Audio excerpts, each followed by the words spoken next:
Non-alcoholic steatohepatitis doesn't begin as inflammation. It begins as overload. Excess nutrients and insulin resistance drive a constant influx of fatty acids into the liver. At the same time, the liver is being signaled to produce more fat through de novo lipogenesis.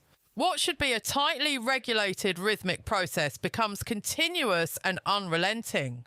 Fat accumulates within hepatocytes, but this is not inert storage. It becomes lipotoxic. Mitochondria strain under the metabolic burden, generating reactive oxygen species. The endoplasmic reticulum enters a stress response as protein folding capacity is exceeded. Toxic lipid intermediates like ceramides and diacylglycerols begin to disrupt intracellular signaling. At this point, hepatocytes are no longer adapting. They are failing. They swell, lose integrity, and undergo cell death. This is the transition from simple steatosis to injury. The immune system responds.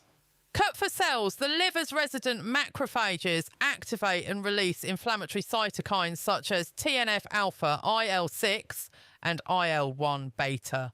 Circulating immune cells are recruited, amplifying the inflammatory cascade. What began as metabolic overload is now chronic inflammation. This is NASH. With persistent injury, the liver attempts repair, but the response is maladaptive. Hepatic stellate cells activate and transform into collagen-producing myofibroblasts. Scar tissue accumulates, distorting the liver's architecture. Over time, this progresses to fibrosis, then cirrhosis, and in some cases, hepatocellular carcinoma. Clinically, NASH is often silent, progressing undetected until advanced stages, yet its consequences extend beyond the liver, with cardiovascular disease emerging as the leading cause of death.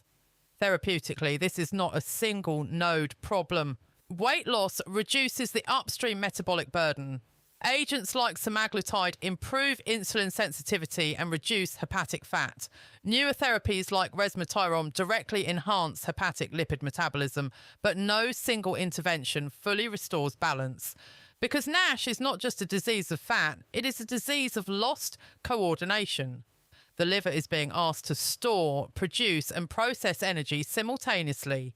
Without the normal temporal structure that governs metabolic signaling, what should occur in pulses becomes constant, what should be adaptive becomes destructive. And in that loss of rhythm, pathology emerges. In NASH, the central question is not just what pathways are active, but whether they are active at the right time and for the right duration.